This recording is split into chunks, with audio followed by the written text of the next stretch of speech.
Ang mabuting balita ng Panginoon ayon kay San Lucas, chapter 8, verse 16 to 18. Noong panahong iyon, sinabi ni Jesus sa mga tao, walang taong nagsisindi ng ilaw at pagkatapos ay tatakluban ng banga o ilalagay kaya sa ilalim ng higaan.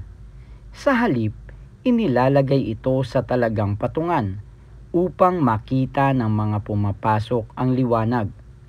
Walang natatago na di malalantad, at walang lihim na di malalaman at mabubunyag. Kaya pagbutihin ninyo ang inyong pakikinig, sapagkat ang mayroon ay bibigyan pa, ngunit ang wala ay aalisan, pati ng inaakala niyang nasa kanya. Ang mabuting balita ng Panginoon. Pinupuri ka namin, Panginoong Hesukristo.